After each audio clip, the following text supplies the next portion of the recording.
인사드립니다. 안녕하세요. 편안히 잘 주무셨어요? 밥 잘 잡수셨어요?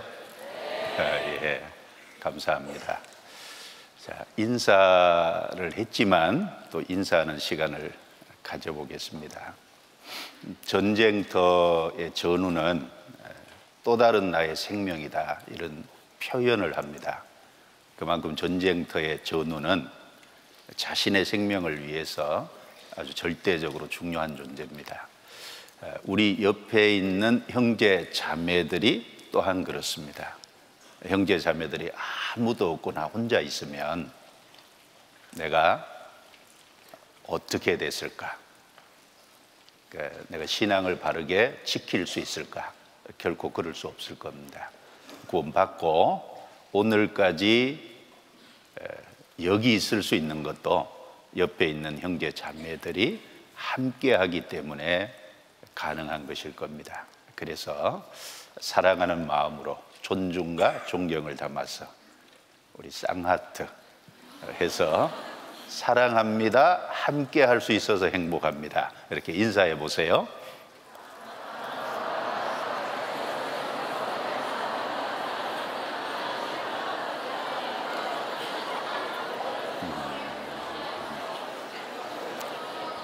예,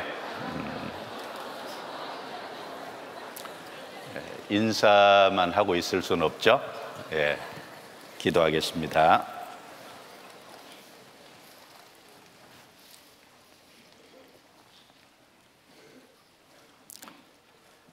거룩하시고 은혜로우시고 자비로우신 우리 아버지 하나님, 허물과 죄 가운데 살던 저희들을 구원해 주셔서 하나님의 거룩한 자녀로 삼아주신 은혜 진심으로 감사합니다. 또 저희를 구원해 주셨음을 인해 모든 찬송과 존귀와 영광을 우리 아버지 하나님께 돌립니다. 구원받은 그 순간부터 오늘 이 시간까지 함께 해주시고 또 우리가 여기 있을 수 있도록 지켜주시고 인도해 주시고 보호해 주신 은혜 감사합니다. 이번 2024년 동계수련회를 할 수 있도록 허락해 주시고 또 함께 해 주심을 감사합니다. 이번 동계수련회를 통해서 학생들이 주님과 말씀 위에 자기를 든든히 세우는 귀한 시간이 되게 해 주옵소서.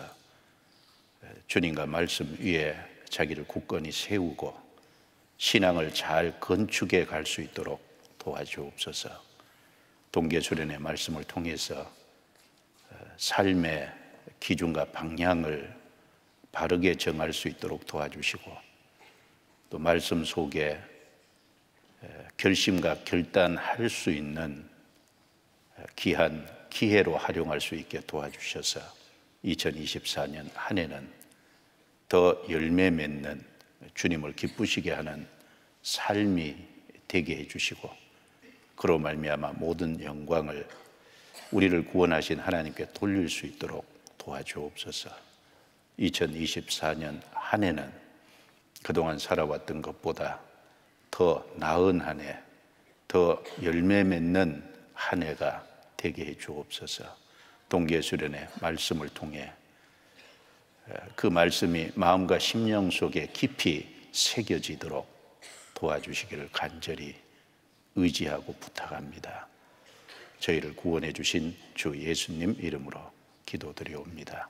아멘. 잠언 30장을 찾겠습니다.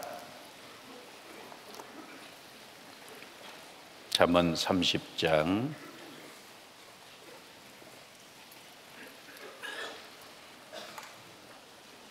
10절 말씀부터 14절, 11절부터 14절 말씀입니다. 잠언 30장 11절부터 14절 짧으니까요. 천천히 같이 읽겠습니다. 아비를 저주하며 어미를 축복하지 아니하는 무리가 있느니라. 스스로 깨끗한 자로 여기면서 오히려 그 더러운 것을 씻지 아니하는 무리가 있느니라. 눈이 심히 높으며 그 눈꺼풀이 높이 들린 무리가 있느니라. 앞니는 장건 같고 어금니는 군도 같아서 가난한 자를 땅에서 삼키며 궁핍한 자를 사람 중에서 삼키는 무리가 있느니라. 거기까지입니다.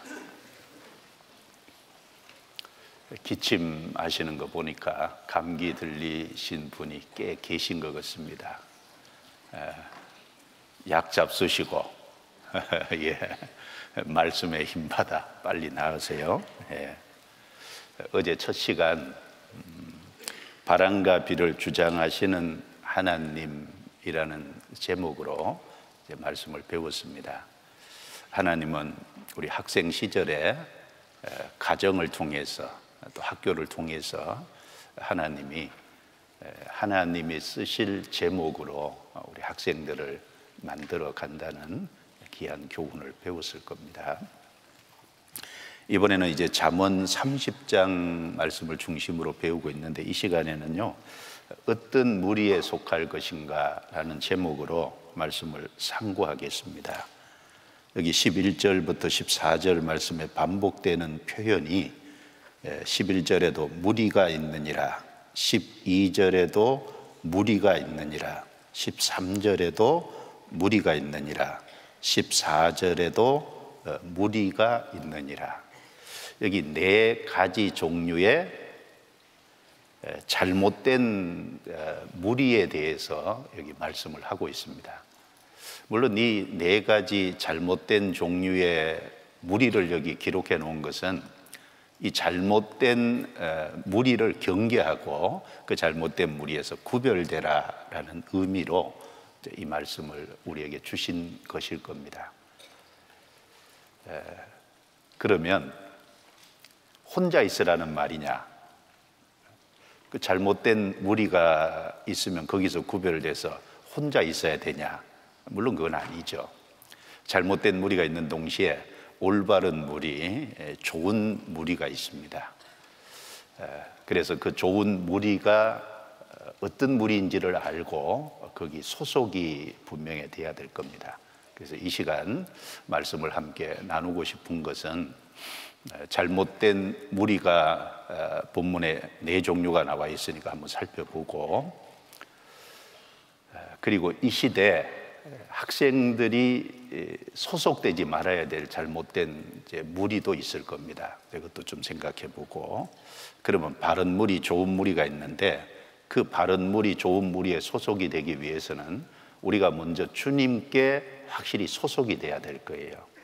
그리고 주님이 세우신 몸된 교회, 그 주님이 거기 머리를 두고 계시니까 그 교회에 소속이 되고 그 교회에 연결이 돼서 적극적으로 교제하는 무리 속에 거해야 될 겁니다. 그런 내용으로 오늘 말씀을 좀 살펴보겠습니다. 이 하나님이 만드신 이 자연계를 가만히 보면 무엇이든지 무리를 이루어 살도록 하나님이 만들어 놓으신 거잖아요. 그렇지 않은 것도 있지만 대부분은 다 무리를 지어서 있습니다. 식물도 보면 무리를 지어서 있지 않습니까? 식물도 보면 다 나무 같은 것도 삼나무 숲 뭐 이렇게 여러 가지 나무 종류별로 무리를 지어서 이렇게 무리군을 형성하고 있습니다. 그와 동시에 동물도 마찬가지예요. 새도 마찬가지고 물고기도 마찬가지입니다. 그리고 이제 사람도 보면 자신의 취향과 취미, 자신의 어떤 가치관과 목적에 맞는 사람들끼리 무리를 이루고 있습니다. 하나님이 무리를 지어서 이렇게 살도록 만드셨는데, 여기 한번 보세요. 자연계도 마찬가지죠.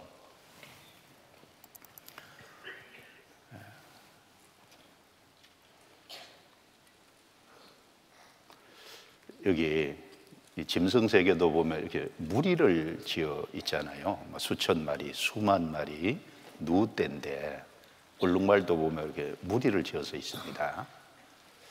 이제 미어캣 이제 예쁘잖아요. 그래서 이제 무리를 지어 있잖아요. 그리고 이제 보면 사자도 무리를 지어서 삽니다. 사자도 사냥할 때 보면 혼자 하는 게 아니잖아요. 그러니까 여러 암사자들이 이제 연합해서 사냥을 하지 않습니까? 혼자서 하는 것은 무리가 있습니다. 그러니까 여기 이제 무리를 지어서 삽니다. 이게 뭡니까? 여우도 무리를 지어 살잖아요. 그리고 이거는 늑대인데 늑대도 무리를 지어서 살지 않습니까? 여기 펭귄입니다. 펭귄은 막 수억 마리가 무리를 이루잖아요. 이제 무리를 이루어 살면 그만큼 여러 가지 장점이 있다는 것을 말하는 거겠죠. 물고기도 보면요, 무리를 지어 살아요. 여기 보면 물고기가 무리를 지어 있잖아요. 그러니까 새도 무리를 짓고, 여기 보면은 거의 자연계 식물이나 동물들은 다 무리를 지었고 살고, 사람도 취향과 취미가 맞는 사람들끼리 무리를 짓잖아요. 동호회라는 것을 결성해서 자전거 타는 사람들끼리 따로, 오토바이 사는 사람들끼리 동호회를 결성하고, 또 심지어 이제 자동차 가진 사람은 자동차 이제 자기가 어떤 걸 가졌냐 그거에 따라서 이렇게 무리를 짓고, 낚시하는 사람들은 낚시하는 사람들끼리, 등산하는 사람은 등산하는 사람들끼리, 그리고 예술계도 보면은 그리는 사람들끼리, 조각하는 사람들끼리, 시 쓰는 사람들끼리 다 동호회라는 걸 결성해서 나머지 무리를 계속 짓지 않습니까? 심지어 이제 정치도 보면은 보수냐 진보냐 해서 무리를 짓잖아요. 그러니까 이 무리를 짓는 것이 그만큼 이득이 되기 때문에 아마 무리를 지을 겁니다. 그런데 여기 무리를 짓는 것은 좋은데, 이 잘못된 종류의 무리를 지으면 곤란하잖아요. 거기에는 어떤 큰 해악이 따르고 거기에 어떤 문제가 크게 파생될 수 있습니다. 여기 잠언 30장 10절부터 11절부터 14절에 네 가지 종류의 잘못된 무리가 나옵니다. 여기 11절에 보면 아비를 저주하며 어미를 축복하지 아니하는 개인이 있느니라, 이렇게 말하는 게 아니라 무리가 있느니라. 아버지가 잘 되기를 바라야 되잖아요. 어머니가 잘 되기를 바라야 되는데 어미를 축복하지 아니한다는 말은 어머니가 잘못되기를 바라는 자식이 있고, 그리고 그런 사람들끼리 무리를 짓는다. 불효자의 무리입니다. 그리고 12절에 스스로 깨끗한 자로 여기면서 오히려 그 더러운 것을 씻지 아니하는 무리가 있느니라. 12절은 어떤 무리일까요? 자기 자신은 스스로 깨끗하다고 생각하면서 실제로는 이제 더러운 것이 있는데 그 더러운 것을 안 씻는, 그러니까 실제로는 자기 착각 속에 빠진 무리인데, 이런 대표적인 무리가 거짓 종교가들의 무리일 겁니다. 여기 이제 거짓 종교가들의 무리도 있어요. 13절에 눈이 심히 높으며 그 눈꺼풀이 높이 들린 무리가 있느니라. 교만한 무리죠. 그리고 14절에 앞니는 장검 같고 어금니는 군도 같아서 가난한 자를 땅에서 삼키며 궁핍한 자를 사람 중에서 삼키는 무리가 있느니라. 여기 이제 앞니, 어금니, 이를 가지고, 이를 얘기했으니까 이는 먹는 거니까 뒤에 이제 삼키는. 근데 이제 앞니가 장검 같다, 긴 칼과 같다. 그리고 이제 옆에 있는 어금니는 군인이 사용하는 군도 같다. 그래서 가난한 자, 궁핍한 자를 삼키는 무리가 있느니라. 어떤 무리예요? 강포한 무리잖아요. 그 다른 가난한 자, 궁핍한 자를 왜 삼키냐 하면 가난한 자, 궁핍한 자, 그거 가진 것이 없는데 자기는 그거보다 부유한데 그 가난한 자, 궁핍한 자를 학대해서 자기 것으로 취하니까 탐욕의 물이잖아요. 그리고 아주 이기적인 물이지 않습니까? 이제 움켜쥐기를 좋아하는, 그래서 강포한 물이, 탐욕의 물이 이기적인, 개인적인 물입니다. 이런 것을 쭉 얘기했을 때는 이제 이런 것을 경계하고 여기서 딱 구별되는 동시에, 그러면 이 반대편의 무리를 형성하는 것이, 이것이 올바른 것이라는 걸 가르쳐 주려고 이 말씀을 한 거잖아요. 첫 번째는 불효자의 무리에 속하면 안 되겠죠. 그러니까 불효자가 안 되면 불효자의 무리에 속할 일도 없잖아요. 이제 어제 가정 얘기를 많이 배웠을 겁니다. 예, 학생 때 제일 중요한 것 중에 하나가 하나님이 이제 부모 밑에다가 딱 집어넣는 거니까, 그러니까 부모의 말을 기본적으로 순종하고, 그러니까 부모를 기본적으로 공경하는, 그것을 어린 시절에 배우게 한 거예요. 어린 시절에 그것을 배우게 한 겁니다. 이제 부모는요, 하나님과 닮은 꼴이거든요. 잘 생각해 보면 부모는 자식을 낳잖아요. 그리고 자식을 양육하지 않습니까? 그리고 자식을 보호하잖아요. 그 위험이 처하면 부모가 대신 죽어주는 경우도 있으니까 보호하지 않습니까? 그리고 자녀가 바른 길을 가도록 인도하고 가르치고 훈련하잖아요. 그럼 이 부모가 하는 이 모습이 신앙적으로, 영적으로 누가 하는 겁니까? 하나님이 하시는 거잖아요. 하나님은 우리를 거듭나게 하고 탄생되게 하시잖아요. 하나님이 우리를 구원받게 해서 거듭나게 탄생되게 하시는 역할을 하고, 그리고 하나님은 우리를 양육하는 역할을 하고, 하나님은 우리를 보호하는 역할을 하고, 하나님은 우리에게 말씀을 통해서 인도하는 역할을 하고, 가르치는 역할을 하고, 우리 삶의 모든 것들이 어우러져서 이제 훈련하는 역할을 하니까 부모와 하나님은 닮은 꼴이잖아요. 정확하게 닮은 꼴입니다. 그래서 히브리서 12장 9절에 말씀하기를 육체의 아버지가 우리를 징계하여도 공경하였거든 하물며 모든 영의 아버지께 더욱 복종하여 살려 하지 않겠느냐. 거기 육체의 아버지, 영의 아버지 같이 닮은 꼴로 얘기해놨잖아요. 그러니까 육체의 아버지가 바른 길로 가라고 징계해도 공경하지 않냐. 그러면 모든 영의 아버지께는 더욱 복종하여 살려야 하지 않겠느냐. 하나님 아버지에게는 부모에게 하는 것보다 훨씬 더 공경 정도가 아니라 복종해야 맞는 거 아니냐. 뭘 가르쳐 줍니까? 그러니까 부모에게 순종하고 부모를 공경하는 것을 통해서 하나님께 순종하고 하나님을 경외하는 것을 어린 시절에 배우게 한 거예요. 하나님이 왜 태어나서 부모 밑에다 집어넣었냐 하면은 부모를 공경하고 부모를 순종하는 걸 통해서 영의 아버지인 하나님을 진짜 높이고 하나님을 존경하는 마음에서 두려워할 줄 알고 하나님 말씀 순종하는 것을 배우게 하신 겁니다. 그럼 하나 생각해 봐요. 부모 밑에서 공경하고 순종하는 걸 못 배우면 하나님을 경외하고 하나님께 순종하는 걸 배울 수 없다는 거예요. 부모에게 순종하고 부모를 공경하는 걸 통해서 사실은 생활 속에서 하나님을 경외하고 하나님께 순종하는 걸 배우고 있는 겁니다. 그러니까 부모를 무시하는 것은 하나님을 무시하는 것이 되고 그게 큰 죄가 되는 겁니다. 단순히 부모를 무시했다 그게 아니고 큰 죄가 되는 거예요. 그래서 잠언 20장 20절에 보면요, 자기의 아비나 어미를 저주하는 자는 그 등불이 유황 중에 꺼짐을 당하리라. 그러니까 아비나 어미를 잘 되기를 바라야 되는데 못 되기를 바라고 악담을 하고 저주를 하는 것은 그 등불이 유암 중에, 유암은 캄캄한 흑암입니다. 캄캄한 흑암 중에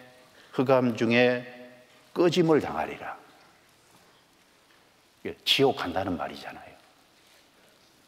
그리고 출애굽기 21장 17절 보고 제가 놀랐는데, 그 아비나 어미를 저주하는 자는 반드시 죽일지니라. 뭐라고요? 반드시 죽이래. 출애굽기 21장 17절 말씀이거든요. 그 아비나 어미를 저주하는 자는 죽일지니라. 그 정도가 아니라 반드시 죽일지니라. 그러니까 이것은 큰 죄 중에 죄가 된다는 거예요. 그러니까 반드시 죽일지니라. 여기 잠언 30장 11절 불효자의 무리를 얘기하면서 뒤에 가면 다시 한번 거론하고 있잖아요. 17절에 봐요. 같이 읽겠습니다. 아비를 조롱하며 어미 순종하기를 싫어하는 자의 눈은 골짜기에 까마귀에게 쪼이고 독수리 새끼에게 먹히리라. 까마귀와 독수리가 불효자 눈 빼먹어라 그 말이잖아요. 죽어서 땅속에 묻는데 어떻게 눈 빼먹어요? 그것은 눈 빼먹는다는 것은 객사한다는 얘기입니다. 집에서 편안하게 못 죽고 객사한다는 얘기잖아요. 저주가 담긴, 그것도 큰 저주가 담긴 얘기입니다. 이제 원래 까마귀는 부정한 새거든요.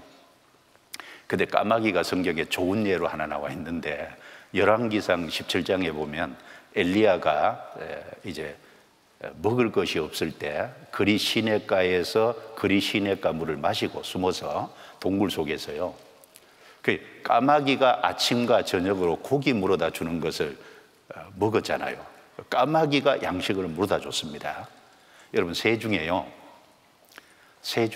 새는 우리가 잘 보시는 것처럼 태어나면 아래에서 딱 부화를 하면은 어미새가 계속 먹을 것을 가져다 주잖아요. 그 자기는 입만 딱 벌리면 탁탁 넣어주니까. 그리고 그걸 이제 제대로 못 삼킬까봐 어미가 잘게 씹어가지고 딱 집어넣어 주잖아요. 그게 이제 무럭무럭 성숙해서 이제 새가 자라면 다 어미를 떠나잖아요. 그런데 새 중에요, 부모를 공경하는 새가 딱 까마귀랍니다. 그게 까마귀는 자기를 그렇게 양육한 부모새가요, 어려운 환경에 있으면 부모에게 먹을 것을 공급해 준다 그러잖아요. 그러니까 이제 그게 열왕기상 17장에 하나님이 까마귀를 통해서 엘리야의 먹을 것을 공급해 주신 것이, 거기 까마귀를 등장시켜 놓은 것이 이유가 있을 거예요. 그러니까 하나님이 까마귀를 보고 배우라는 겁니다. 비록 부정한 새지만, 그러나 부모에게 효도하지 않냐, 부모에게 효도하는 게 중요한 것을 가르쳐 주고 있지 않습니까? 그래서 여기 이제 나쁜 무리 중에 하나가 뭐냐면은 불효자의 무리인 겁니다. 그러니까 이건 구원 안 받은 사람은 그렇다 쳐도 구원받은 사람은 불효자가 되면 안 되는 거예요. 불효자의 무리에 속하면 더더욱 안 되는 거죠. 그러니까 예수님은 우리 구원자이신 동시에 예수님은 우리 이제 본인데, 누가복음 2장에 보면 예수님께서 나사렛에 내려가 그 부모에게 순종하시더라. 그러니까 예수님은 목수의 가정에 태어나서요, 부모를 잘 순종했거든요. 그러니까 예수님이 부모에게, 하나님이 사람이 되신 분도 부모에게 순종했다면 우리는 당연히 부모에게 순종해야 되잖아요. 그래서 첫 번째, 불효자의 무리는, 이것은 나쁜 무리 중에서도 가장 나쁜 무리고, 거기엔 저주가 선언되어 있습니다. 그리고 두 번째는 거짓 종교가들의 무리입니다. 12절에 스스로 깨끗한 자로 여기면서 오히려 그 더러운 것을 씻지 아니하는 무리가 있느니라.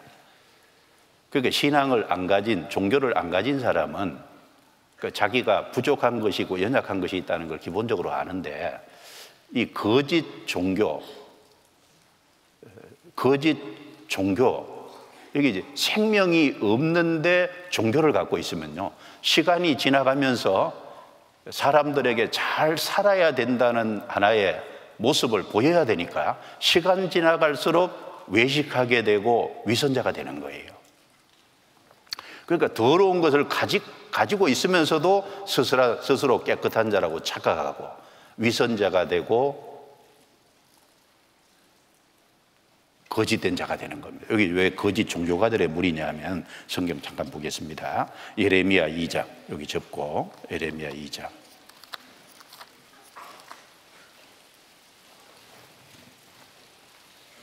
34절 35절입니다.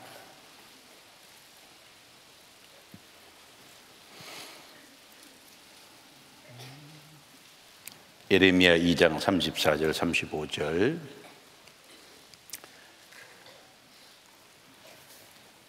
예레미야 시대 이스라엘 백성들은 타락할 대로 타락해서 하나님을 버리고 우상을 섬기면서 온갖 악을 행할 때 이 말씀을 하신 겁니다. 34절 또 내 옷단에 죄 없는 가난한 자를 죽인 피가 묻었나니 그들이 담구멍을 뚫음을 인함이 아니라 오직 이 모든 일로 너를 책망함을 인함이니라. 35절 같이 읽습니다. 그러나 너는 말하기를 나는 무죄하니 그 진노가 참으로 내게서 떠났다 하거니와 보라 내 말이 나는 죄를 범치 아니하였다 함을 인하여 내가 너를 심판하리라. 그 앞에 보면요 31절 32절 이스라엘이 하나님을 버렸어요. 하나님을 삶 속에서 잊어먹었습니다. 그리고 우상을 섬기면서 34절에 보면은 내 옷단에 죄 없는 가난한 자를 죽인 피가 묻었나니, 그러니까 죄가 심각하다 그 말입니다. 그리고 그들이 담 구멍을 뚫음이 아니라 오직 이 모든 일로 너를 책망함을 이람이니라. 그러니까 은밀히 죄를 행하는 정도가 아니고, 구멍을 뚫는다는 건 은밀한 거죠. 그 정도가 아니고 죄를 드러내놓고 공공연하게 죄를 짓고 있다는 겁니다. 그러면서 하는 말이 35절에 나는 죄를 범치 아니하였다. 이게 위선자잖아요. 스스로 깨끗한 자로 여기면서 거짓된 더러운 것을 씻지 않잖아요. 그래서 내가 너를 심판하리라. 여기 이제 생명이 없는 상태에서 종교 생활을 오래 하면요, 그걸 우상을 섬기든지 아니면 기독교 생활을 오래 하든지 오래 하면요, 이게 이제 거짓된 자가 되고 위선자가 되는 겁니다. 성경 로마서 2장도 보겠습니다. 로마서 2장. 로마서 2장. 예수님 당시에 이스라엘 백성들의 모습도 마찬가지였죠. 2장 17절 유대인이라 칭하는 내가 율법을 의지하며 하나님을 자랑하며 율법의 교훈을 받아 하나님의 뜻을 알고 지극히 선한 것을 좋게 여기며 내가 율법에 있는 지식과 진리의 규모를 가진 자로서 소경의 길을 인도하는 자요 어두움에 있는 자의 빛이요 어리석은 자의 훈도요 어린아이의 선생이라고 스스로 믿으니, 이스라엘 백성들은 하나님을 알고 하나님의 율법의 교훈을 받고 그 율법을 실제로 가르치는 자라고 스스로 믿으니 스스로 깨끗한 자로 생각을 하는 겁니다. 그런데 21절에 그러면 다른 사람을 가르치는 내가 내 자신을 가르치지 아니하느냐? 도적질 말라 반포하는 내가 도적질 하느냐? 간음하지 말라 말하는 내가 간음하느냐? 우상을 가증히 여기는 내가 신사 물건을 도적질 하느냐? 율법을 자랑하는 내가 율법을 범함으로 하나님을 욕되게 하느냐? 24절 같이 읽습니다. 기록된 바와 같이 하나님의 이름이 너희로 인하여 이방인 중에서 모독을 받는도다. 스스로 깨끗한 자라고 믿으면서 그러나 실제 삶을 보면 그들을 통해서 하나님의 이름이 모독되고 있잖아요. 하나님의 증인으로 부름을 받으면서 실제로는 하나님의 이름을 더럽히고 있는 겁니다. 이스라엘 백성들의 거짓된 믿음이잖아요. 누가복음 18장에 보면은 세리와 바리새인이 나오지 않습니까? 그리 바리새인이 하나님께 가서 기도할 때 서서 기도하여 가로되 나는 불이 간음 토색 이런 거 안 했습니다. 그리고 이 세리와도 같지 아니함을 감사하나이다. 나는 일에 2번씩 금식하고 소득의 11조를 드리나이다. 얼마나 깨끗해요.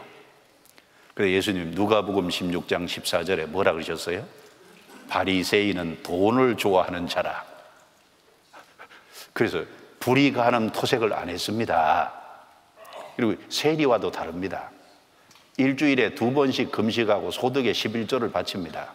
그것은 철저한데 그 속에는요, 바리새인은 돈을 좋아하는 자라. 완전히 위선이잖아요. 그래서 마태복음 23장에 보면 7번이나 화 있을진저 외식하는 서기관들과 바리새인들이요, 7번이나 외식하는 서기관과 바리새인들이라고. 그러니까 생명이 없는 상태에서요, 종교를 오래 지속을 하면 그게 이제 외식과 위선이 되는 겁니다. 스스로는 깨끗하다고 하는데 실제 삶은 전혀 그렇지 않은 거예요. 우리도 예외가 아니죠. 교회 안에 오랫동안 있는데 생명이 없으면 그렇게 될 수밖에 없는 거예요. 자, 우리는 거짓된 종교가들의 무리에 속할 것이 아니라 반대가 되면 되잖아요. 그럼 누구에게 속해야 될까요? 확실히 거듭난 사람 무리에 속해야 되잖아요. 거듭나면 죄사함을 받아서 일단 하나님 보실 때 깨끗해집니다. 거룩한 사람이 됩니다. 그리고 죄사함 받고 거룩해지는 동시에 그 마음과 영혼 속에 성령이 오셔서 선한 양심이 되고 안이 깨끗이 되잖아요. 너희는 먼저 안을 깨끗이 하라. 그리하면 겉도 깨끗하리라. 속을 깨끗하게 하신 하나님은 육체에 죄의 기질이 있어서 아직은 땅에 잡아당기는 게 있고 죄로 끌려가는 것이 있지만, 하나님은 점점 안이 깨끗해진 것처럼 겉도 점점 깨끗하게 다듬어 가시잖아요. 성장하게 하시고 변화되게 하시지 않습니까? 그 무리가 확실하게 거듭난 무리, 생명을 얻은 무리잖아요.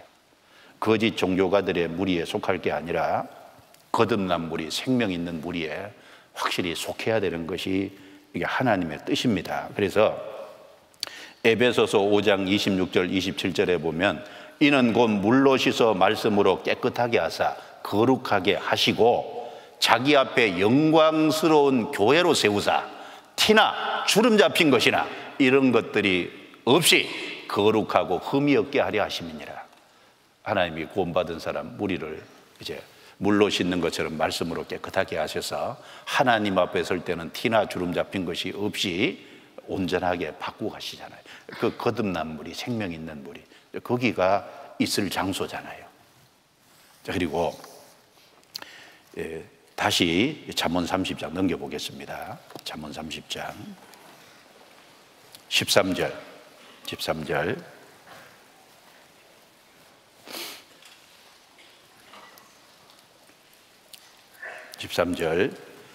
자, 같이 읽어보겠습니다. 눈이 심히 높으며 그 눈꺼풀이 높이 들린 무리가 있느니라.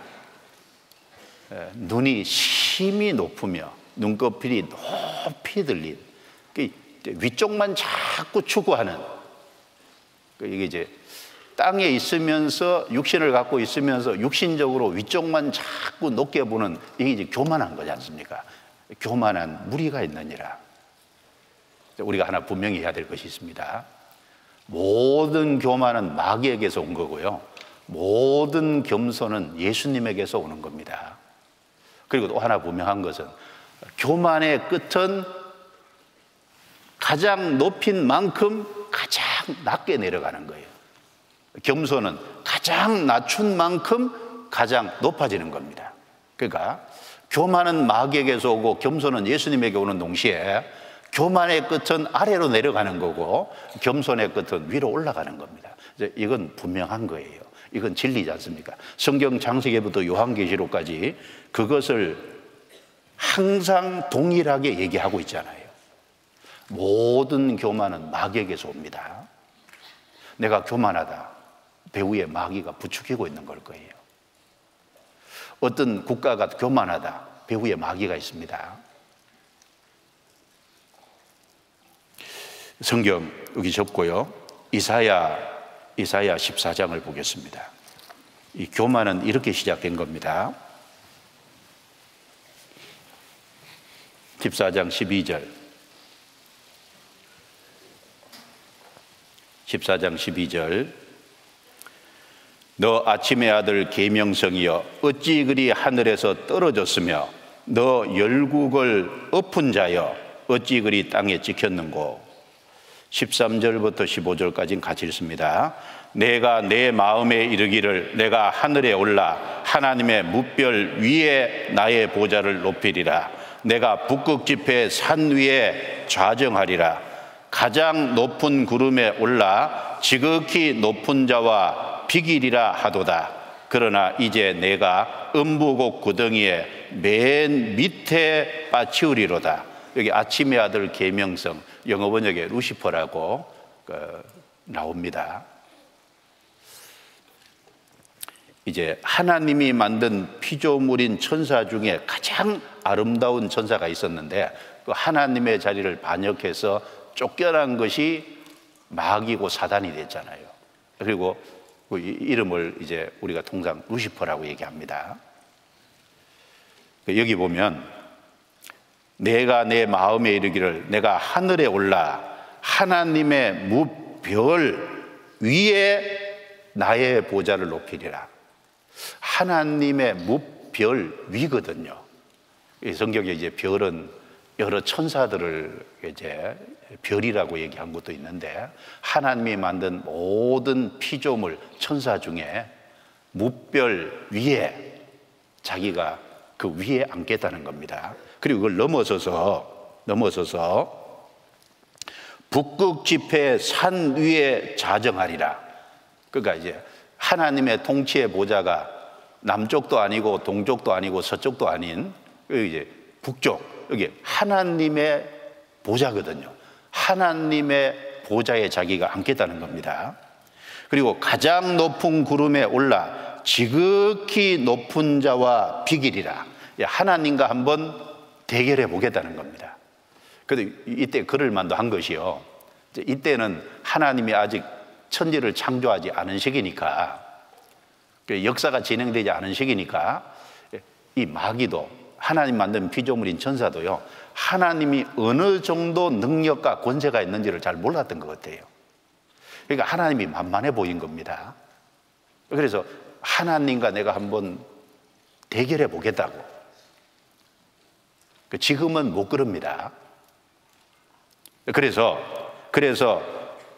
음부곡 구덩이의 맨 밑에 빠치우리로다. 여기 중요한 게 맨 밑이거든요.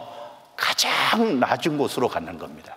가장 높은 하나님의 보좌를 원했기 때문에 가장 낮은 음부곡 구덩이에 지옥 맨 아래 가는 것이 마귀인 거예요. 여러분, 지옥에서 마귀가 왕노릇한다, 그거는 사람이 만들어낸 말입니다. 지옥 맨 아래에 가장 고통받는 것이 될 거예요. 그러니까 이제 교만은 마귀로부터 시작된 거고 높인 결과는 제일 아래 간 겁니다. 그런데 예수님은 정반대잖아요. 빌립보서 2장. 빌립보서 2장.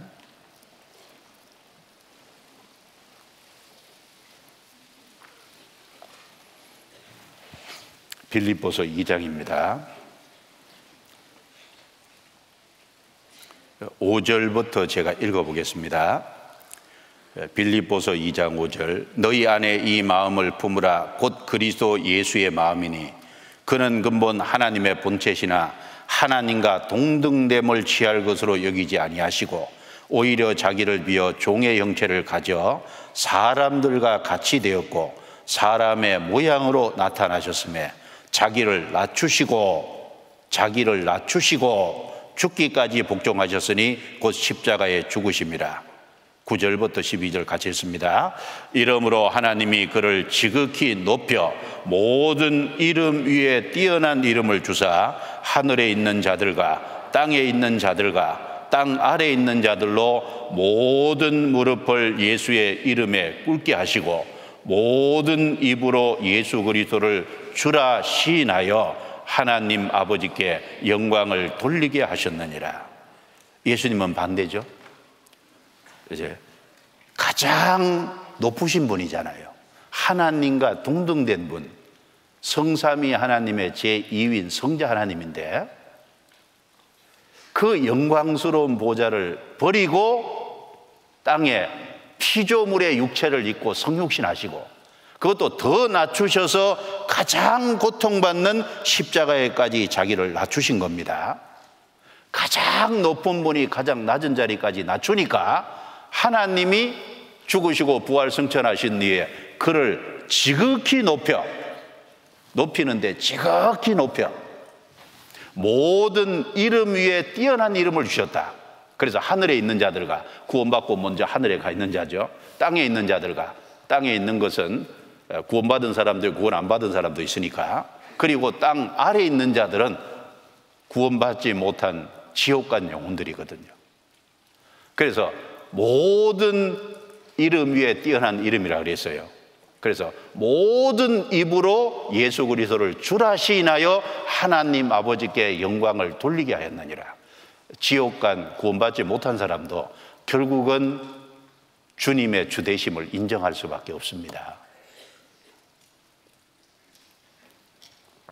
그래서 사실은 모든 교만은 마귀에게서부터 온 거고 결과는 맨 밑에 가는 거고 모든 겸손은 예수님에게서 온 거고 결과는 가장 낮추면 가장 높아진다는 이게 성경 진리입니다.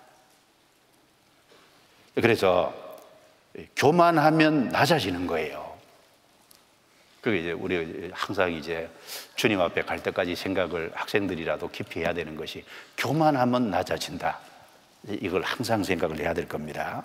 그래서 욥기 40장 11절 12절에 보면 교만한 자를 발견하여 낱낱이 낮추되 곧 모든 교만한 자를 발견하며 낮추며 그 사람은 그렇게 못해도 하나님은 이렇게 분명히 하시잖아요.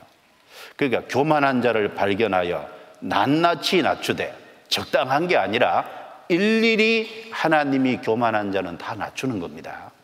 그래서 모든 교만한 자를 하나님이 낮추실 겁니다. 그래서 애굽의 바로 왕이요 끝까지 하나님을 대적하다가 홍해에 수장이 됐잖아요. 이제 다니엘서에 보면은 바벨론 제국의 느부갓네살 왕은 하나님 앞에 자기를 높이다가요 7년 동안 정신병자가 돼서 짐승들하고 같이 거하게 했잖아요. 교만하면 낮아집니다. 사도행전 12장에 보면은 정신없는 사람 하나 있죠. 왕인데 헤롯 아그리파 1세라는 왕입니다. 정말 정신없는 사람이에요. 자기를 이스라엘 땅에서 원형극장에서 대중 앞에서 자기를 신이라고 했잖아요. 그런데 이제 하나님께서 직접적으로 천사를 통해서 치니까 충이 먹어 죽었잖아요. 사도행전 12장입니다. 한번 찾아보죠. 사도행전 12장.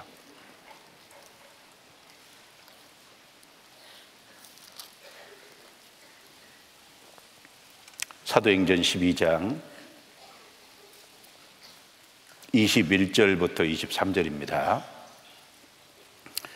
헤롯이 나를 택하여 왕복을 입고 위에 앉아 백성을 호유한데 백성들이 크게 부르되 이것은 신의 소리요 사람의 소리는 아니라 하거늘.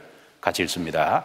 헤롯이 영광을 하나님께로 돌리지 아니하는 거로 주의 사자가 곧 친히 충이 먹어 죽으니라. 천사가 곧 친히 충이 먹어 죽으니라. 여기는 자세하게 안 나와 있는데 그 요세푸스가 기록한 그 책에 보면 이 사건을 자세히 기록을 해놨습니다. 그러니까 이제 이 헤롯 아그리파 1세라는 사람이 그 대중 앞에 서서 원형극장에서 연설을 할 때요 은실로 만든 옷을 입었답니다. 그 은실로 만든 옷을 입으니까 햇빛이 쫙 비치니까 번쩍번쩍했을 거 아니에요. 그리고 이제 그 그래서 그 대중을 향해서 연설을 하는데 밑에서 아부하는 사람들이 이것은 사람의 소리가 아니라 신의 소리다, 신이다 이렇게 하니까 영광을 하나님께 돌려야 되는데 내가 신이다 그런 거예요.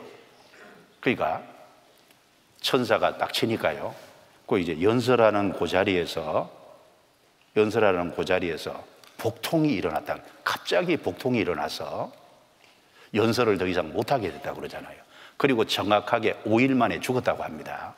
5일 만에 죽었는데 이미 죽을 때 살아있는 상태에서 몸이 썩어가지고 벌레가 몸에 있었다 그러잖아요. 실제입니다. 이제 요세푸스가 그걸 기록해 놨으니까 알죠. 그러니까 높은 것은 다 낮아지게 됩니다. 그런데 낮춘 것은 다 높이게 돼 있는 거예요. 그래서 예수님이 마태복음 11장 29절에 나는 온유하고 겸손하니 나의 멍에를 메고 내게 배우라. 주님은 온유하고 겸손하신 분이니까 겸손의 왕은 예수님입니다. 예루살렘에 입성할 때도 낙이 새끼를 타셨잖아요.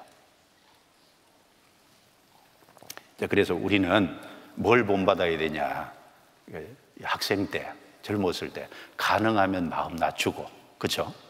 가능하면 순종의 길 쪽으로 택하는 쪽으로, 집에서도 부모에게 순종하고 학교에서도 교사에게 순종하고 그 인생길을 가면서 교회 안에도 윗사람이나 장로들에게 순종하고, 더더욱 중요한 건 하나님에게 말씀에 절대적으로 순종하는 겸손의 길을 걸으면 하나님이 다 높여주시거든, 때가 되면요. 베드로전서 5장입니다. 베드로전서 5장.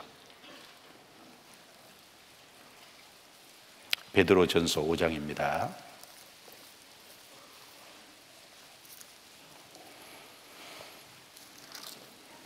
5장 5절 6절. 중요한 말씀이니까 이 말씀은 암송해서 마음에 새겨놓는 것이 신앙생활을 하는데 아주 도움이 될 겁니다. 같이 읽어보겠습니다. 젊은 자들아, 이와 같이 장로들에게 순복하고 다 서로 겸손으로 허리를 동이라. 하나님이 교만한 자를 대적하시되 겸손한 자들에게는 은혜를 주시느니라. 그러므로 하나님의 능하신 손 아래서 겸손하라. 때가 되면 너희를 높이시리라. 그래서 젊은 자들아, 고등학생 시절은 젊잖아요. 젊은 자들아, 장로들에게 순복하고 다라 그랬잖아요. 서로 어느 한 사람만 아니라 서로 겸손으로 허리를 딱 동여매라. 이 허리가 아프면요 꼼짝을 못합니다. 저도 허리가 아파서 여러 번 어려움을 겪은 적이 있는데, 허리가 딱 아프면요 딱 누워서도 이렇게 둘러눕지도 못하잖아요. 허리가 문제가 생기면 아무것도 할 수가 없어요. 이 과거에 중국에서요, 이 사람을 죽일 때 참수형을 청할 때요, 이게 짝두에다가 딱 사람 몸을 올려놓고 허리를 탁 잘라 죽이는 그런 형벌이 있었거든요. 사실 이제 허리가 문제가 생기는데 겸손으로 허리를 동이라. 그러니까 이제 사람이 정말 힘이 되는 것이 어디서 나오냐? 겸손으로 허리를 동일 때 겸손해서 힘이 나온다 그 말이지 않습니까? 그래서 겸손한 자들에게 은혜를 주시느니라. 하나님 딱 보시고요, 마음을 낮추면요 하나님 은혜 주시려고 기다리시는 거예요. 하나님의 능하신 손 아래서 겸손하라. 하나님이 몰라서 그런 위치에 집어넣은 게 아니거든요. 하나님이 능하신 손이잖아요. 언제든지 그곳에서 건져줄 수 있는 손이니까 하나님의 능하신 손 아래서 겸손하라. 그럼 때가 되면 너희를 높이시리라. 하나님은 비와 물을 주장할 수 있는 손이잖아요. 내 인생을 다듬어 가실 수 있는 손이지 않습니까? 성경에 보면은 믿음의 선진들은요 다 자기를 낮췄어요. 예를 들면 이제 아브라함은 창세기 18장에 보면 티끌과 같은 나라도 자기를 티끌이라고 했잖아요. 시편 73편을 기록한 다윗 시대 아삽이라는 찬양 대장은 내가 이같이 우매무지하여 주의 앞에 짐승이오나 자기를 짐승이라고 낮췄잖아요. 잠언 30장을 기록한 야게 아들 아굴도 내가 다른 사람에 비하면 짐승이라고 했잖아요. 그리고 하나님 앞에 그렇게 귀하게 쓰임받았던 다윗도 시편 62편에 보면은 넘어지는 담과 울타리 같은 나를, 자기를 넘어지는 담과 흔들리는 울타리라고 얘기했거든요. 그리고 신약 성경에 정말 중요하게 쓰임받은 바울 사도는요, 바울 사도가 이게 기록한 서신서를 쭉 보면 고린도 전서가 먼저 기록됐고, 그 다음에 로마 옥중에서 에베소서를 기록하고, 그 다음에 잠깐 풀려났다가 나중에 다시 투옥돼서 참수형을 당했는데 마지막에 기록된 게 디모데 전후서잖아요. 근데 이제 고린도 전서를 기록할 때는 누구하고 비교했냐면 사도하고 비교했거든요. 그래서 고린도 전서 15장 9절에 보면 나는 사도 중에 지극히 작은 자라, 사도라 칭함을 감당치 못할 자라, 만삭되어 나지 못한 나다. 8푼이라고. 그 10달 만에 나야 되는데 10달 만에 못 태어난, 이제 자기를 낮췄잖아요. 근데 조금 더 지나가니까 에베소서를 기록할 때는 모든 성도 중에 지극히 작은 자보다 더 작은 나라고, 에베소 3장 8절에 그렇게 자기를 낮췄습니다. 성도랑 비교했을 때 성도 중에 작은 자보다 더 작은 나라고. 그런데 마지막에 기록할 때 디모데전서 1장 15절에 보면 나는 죄인 중에 괴수라고. 그러니까 이제 시간 지나갈수록 자기가 점점 더 낮아지고 있잖아요. 그러니까 낮추니까 하나님이 귀하게 쓰신 거지 않습니까? 그래서 우리는 항상 경계하고 구별돼야 될 게 교만한 무리고, 항상 내가 속해야 될 부분은 겸손한 자들 속에 내가 있어야 된다는, 그 진짜 겸손한 자들이 누구겠어요? 하나님이 창조주고 자기가 피조물이고 하나님은 구속주고 자기는 건진받은 존재라는 것을 인식하고 있는 그리스도인이 아니면 참으로 자기를 낮추기가 어렵습니다. 사람이 그 무리 속에 거해야 되잖아요. 자, 그리고 잠언 30장 다시 넘겨보겠습니다. 30장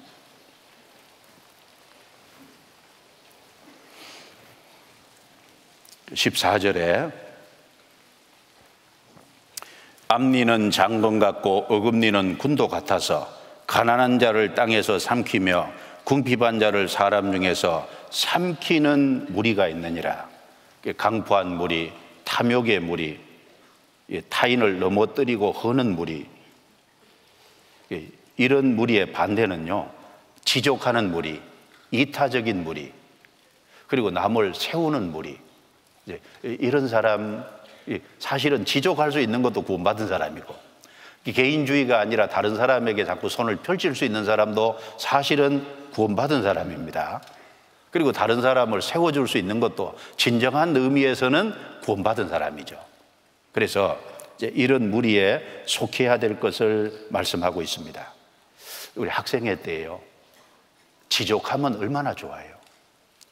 지족하는 마음이요, 신앙생활에 정말 중요한 마음입니다.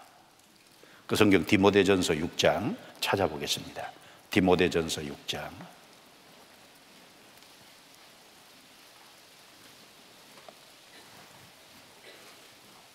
디모데전서 6장 6절부터 9절까지 여기 천천히 같이 읽겠습니다. 그러나 지족하는 마음이 있으면 경건이 큰 이익이 되느니라. 우리가 세상에 아무것도 가지고 온 것이 없음에 또한 아무것도 가지고 가지 못하리니 우리가 먹을 것과 입을 것이 있은즉 족한 줄로 알 것이니라. 부하려 하는 자들은 시험과 올무와 여러 가지 어리석고 해로운 정욕에 떨어지나니 곧 사람으로 침륜과 멸망에 빠지게 하는 것이라. 돈을 사랑함이 일만나게 뿌리가 되나니 이것을 사모하는 자들이 미혹을 받아 믿음에서 떠나 많은 근심으로써 자기를 찔렀도다.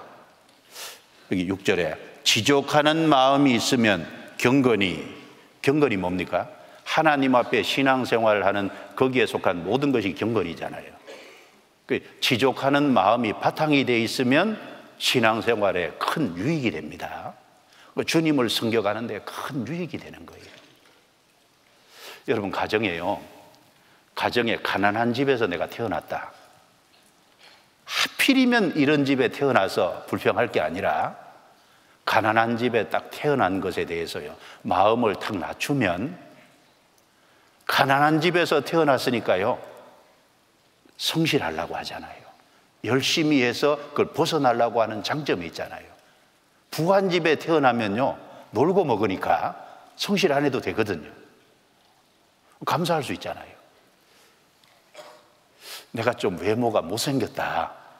여기 꼭 돈만 생각할 게 아니라 외모가 좀 못생겼다. 유혹 안 받잖아요. 얼마나 감사해요. 못생겼으니까 더 성실하게 열심히 공부하려고 하잖아요. 그렇지 않습니까?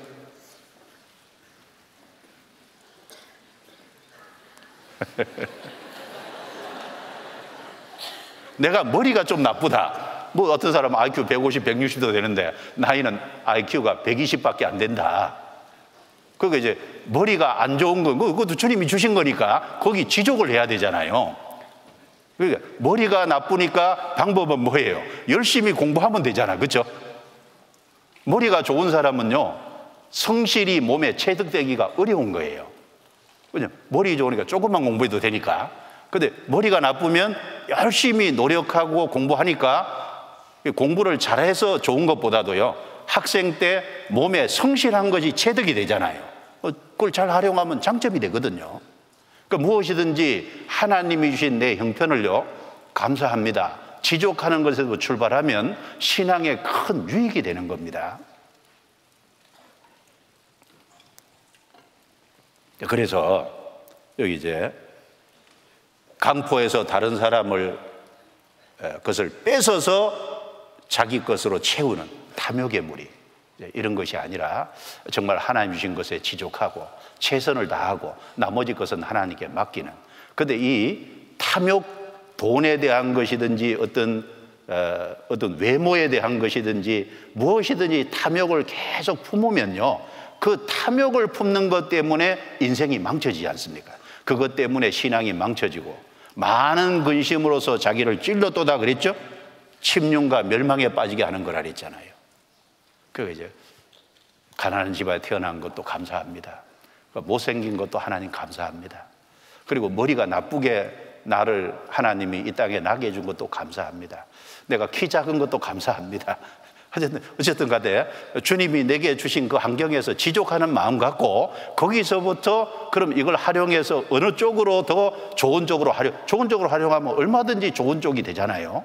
지족하는 마음이 있으면은 신앙생활에 큰 유익이 될 겁니다. 몸이 좀 건강치 못해서요, 아프다. 그것도 하나님이 필요해서 주신 걸 겁니다. 그러니까 바울 사도는 하나님께 받은 계시가 너무 많았어. 그래서 교만해질 가능성이 있어서, 교만해서가 아니라 가능성이 있어서 하나님이 몸에 가시, 병을 주셨잖아요. 가시는 생명에는 지장이 없는데 고통스럽게 하는 건 맞잖아요.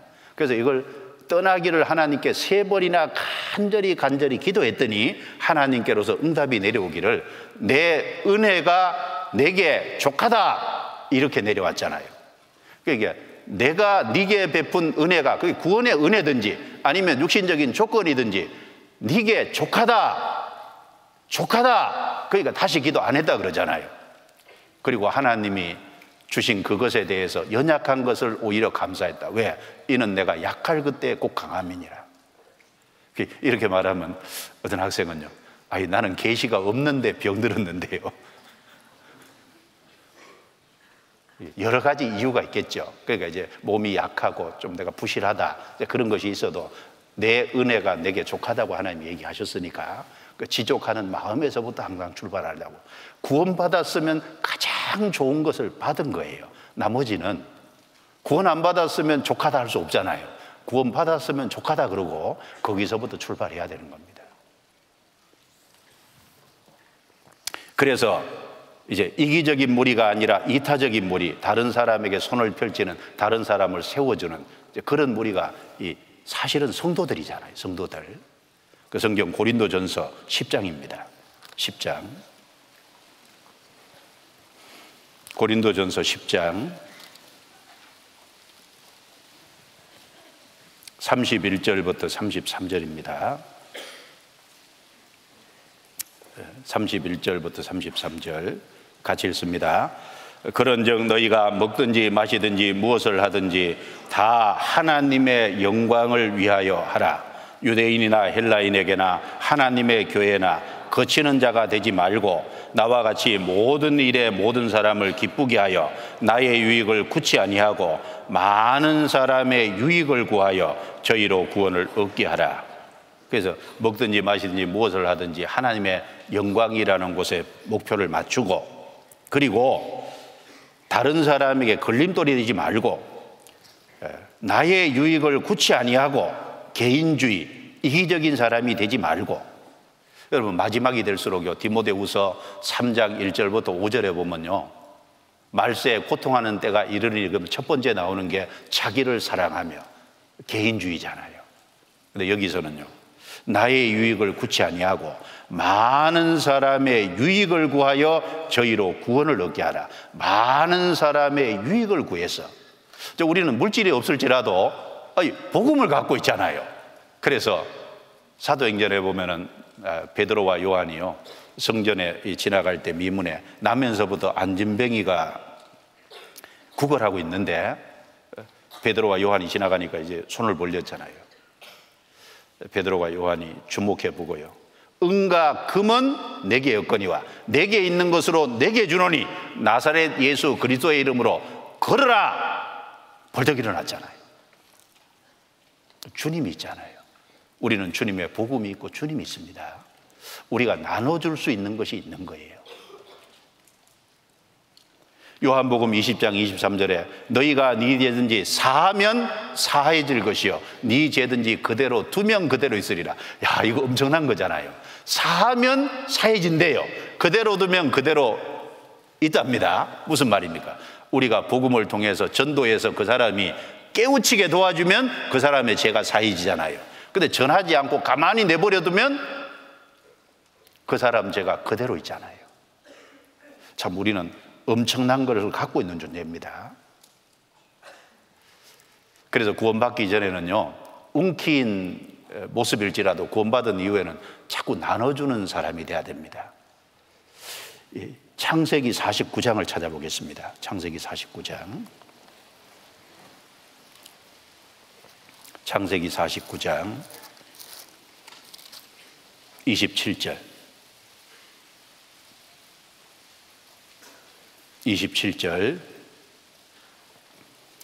여기 창세기 49장에 보면 이스라엘 야곱의 12아들의 미래가 기록이 되어 있는데 미래에 대한 예언입니다. 27절 같이 읽겠습니다. 베냐민은 물어뜯는 일이라 아침에는 빼앗은 것을 먹고 저녁에는 움킨 것을 나누리로다. 베냐민의 미래를 얘기할 길을 일인데 아침에는 빼앗은 것을 먹고, 아침에는 빼앗는데요, 빼앗아서 먹는데요. 근데 이제 저녁에는 나중에 시간 지나가면은 움킨 것을 나누리로다. 처음에는 탐욕적인 무리, 이기적인 무리가 되는데 시간 지나가면은 나누리로다. 나누어지는 이타적인 무리가 된다는 거예요. 이게 그래서 이 성경 쭉 보면요, 사사기에 보면 사사기에 나오는 베냐민은 어떤 모습이죠? 사사기 18장 19장에 가면 베냐민이 멸문당할 뻔했잖아요. 그 이유는 베냐민 지파에 속한 땅 기브아예요. 이 비류들이 창녀를 겁탈을 한 거예요. 그래서 이스라엘 전국에서 이스라엘 사람들이 들고 일어나 가지고 베냐민에게 항의를 했습니다. 그거 잘못된 거 아니냐, 그 비류들을 내어줘서 그들을 심판받게 해라. 근데 베냐민이 거기에 응하지 않고 그 이스라엘 나머지 지파 싸운 겁니다. 그러니까 이제 불의를 옹호한 거죠. 그래서 하나님이 나머지 지파를 들어가지고요, 베냐민을, 남자들을 싹 죽였잖아요. 그래서 그게 사사기 뒤에 보면 베냐민이요, 지파 하나가 완전히 멸문될 뻔했습니다.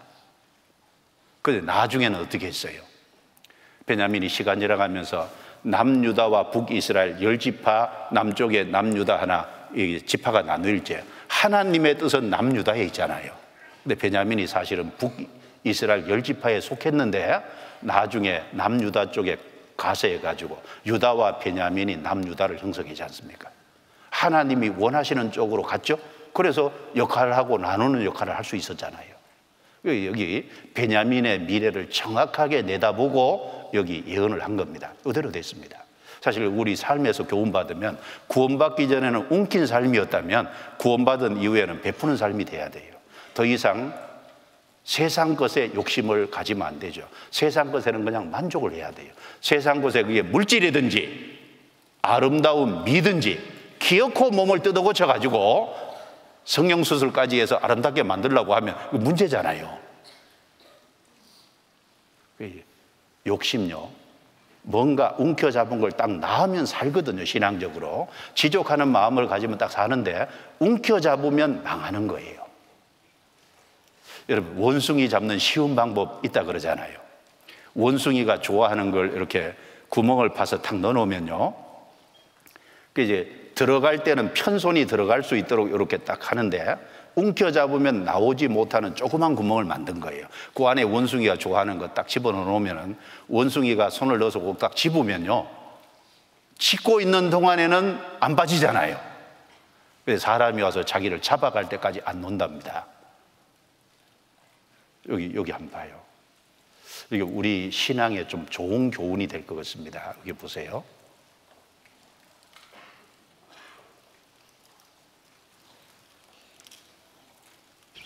First, he laboriously drills a hole in a giant ant heap when he is sure a baboon is watching him, because he knows baboons are incurably inquisitive.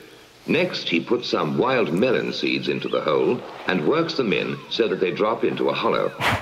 Then he saunters off, knowing the baboon is burning with curiosity. The baboon doesn't trust that human being at all, so he plays it cool. But he's dying to know what gives in that confounded hole. Finally, Mr. Inquisitive can't take it any longer. He's got to know what's in there. He reaches in, grabs a fistful, and now his hand's too big to come out. If he had the sense to drop the seed, he could free his hand.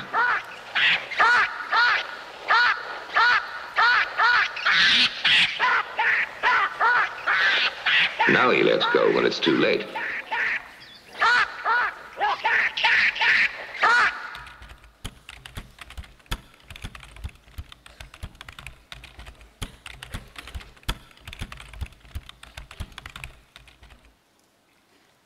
그러니까 혹시 그런 거 없어요? 아니, 너무 살잖아요. 너무 살는데 원숭이 진짜 바보죠. 근데 이제 바보 같은 사람이 있다는 거예요. 바보 같은 그리스도인이 있잖아요. 그거 딱 놓으면 사는데 안 나요. 그런 것이 없냐고 말입니다. 그래서 우리가 어떤 무리에 속할 것인지 여기 잠언 30장 4가지 종류의 잘못된 무리에 딱 반대되는 무리에 속하면 그것이 우리가 거해야 될 무리인데, 사실 가만히 살펴보면은 그거는 거듭난 무리여야만 사실은 요 반대 무리가 되잖아요. 그래서 이걸 좀 생각하고, 그 다음에 우리 시대의 잘못된 무리, 학생들이 구별돼야 될 무리를 조금 몇 가지 정리를 하면, 첫 번째는 죄를 짓는 무리에서 구별돼야 됩니다.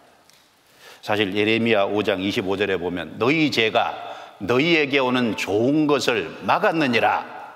사실은 하나님에게 오는 좋은 것을 받을 수 있는 것이 많이 있는데 그 죄 하나가 내게 오는 좋은 것을 막고 있는 거예요. 죄를 짓는 무리에서 구별돼야 되는데 고등학생 때 어디에서 구별돼야 될까요? 술 먹는 친구들에서 구별돼야 되잖아요. 담배 피는 친구들에서 구별돼야 되잖아요.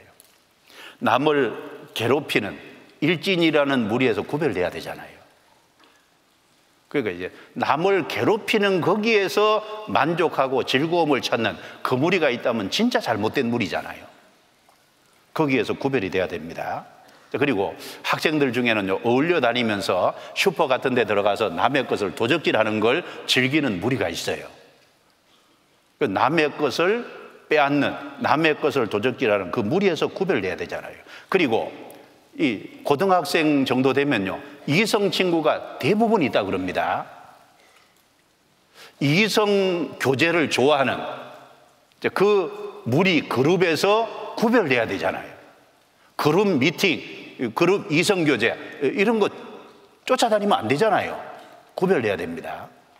지나치게 세상 것을 추구하는, 세상 것이 필요한 것이 있죠.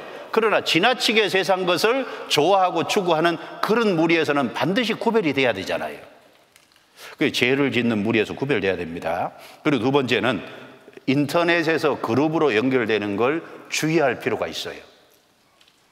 우리 시대는 거의 대부분 인터넷으로 모든 것이 이제 형성이 되는데, 동호회 같은 거, 뭐 좋아하는 서클 같은 것으로 이렇게 인터넷에서 그룹으로 자기가 거기 가입하면 그 그룹에 속한 게 되잖아요.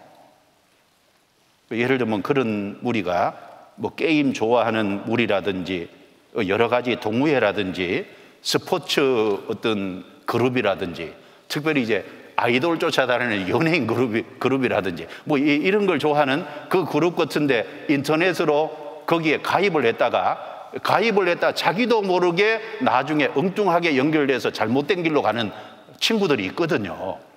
그걸 좀 주의해야 되잖아요. 그리고 주님이 싫어하는 모임과 무리를 멀리해야 되잖아요. 주님이 싫어하는 사람이 있습니다. 주님이 싫어하는 무리가 있는 거예요. 그 주님이 싫어하는 사람, 주님이 미워하시는 사람, 주님이 싫어하는 무리와 연결되는 것은 극히 삼가야 되잖아요. 성경 예를 한번 들어보겠습니다. 열왕기하 19장. 열왕기하 19장입니다.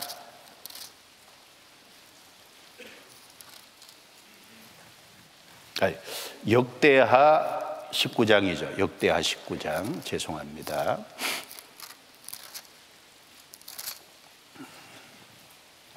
역대하 19장 1절입니다.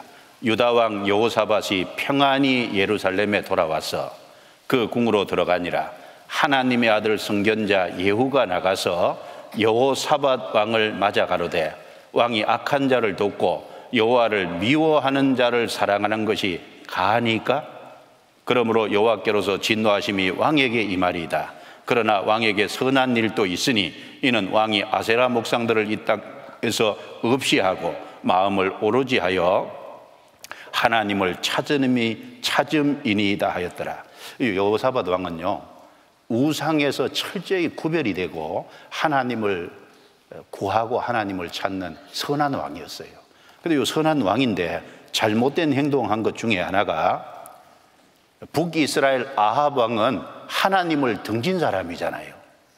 근데 아합 왕이 아람과 싸울 때 여호사밧 왕을 초대해서 함께 하자고 하니까 아합 왕을 돕고 아합 왕과 함께 전쟁에 나갔다가요, 그 전쟁에서 아합 왕은 죽었잖아요. 자기도 하나님의 도우심이 아니면 죽을 뻔했습니다. 그러니까 하나님을 싫어하는 사람, 하나님을 미워하는 사람과 가까이 하고 그리고 돕고 교제하는 것이 하나님 앞에 옳지 않다 그 말입니다. 그러니까 이제 하나님을 싫어하는 무리와 가까이 하면 안 됩니다.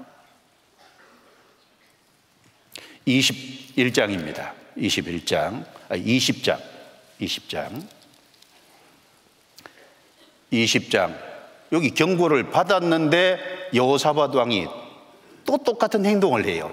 35절에 유다왕 여호사밧이 나중에 이스라엘 왕 아하시야와 교제하였는데, 아합 왕의 아들이죠. 아하시야는 심히 악을 행하는 자였더라. 두 왕이 서로 결합하고 배를 지어 다시스로 보내고자 하여 에시온게벨에서 배를 지었더니 마레사 사람 도다와후의 아들 엘리에셀이 여호사밧을 향하여 예언하여 가로되, 같이 읽습니다. 왕이 아하시야와 교제하는 거로 여호와께서 왕의 지은 것을 파하시리라 하더니 이에 그 배가 파상하여 다시스로 가지 못하였더라. 첫 번째 경고를 받았으면 두 번째는 하지 말아야 되잖아요. 근데 여호사밧이 심히 악을 행하는 아하시야와 동업을 하려고 한 거예요. 배를 만들어서 같이 무역을 하려고 한 겁니다. 근데 하나님이 그 배를 깨뜨려 버렸잖아요. 그러니까 이제 하나님이 싫어하시는 무리, 그리고 특별히 하나님을 싫어하는 무리, 심히 악을 행하는 무리, 이런 무리와 가까이 하면 안 됩니다. 사실은 내 옆에 누가 있냐, 이게 정말 중요한 거예요. 민수기 16장 한번 봐요. 민수기 16장. 민수기 16장. 민수기 16장 1절 2절입니다. 1절 2절 같이 읽겠습니다.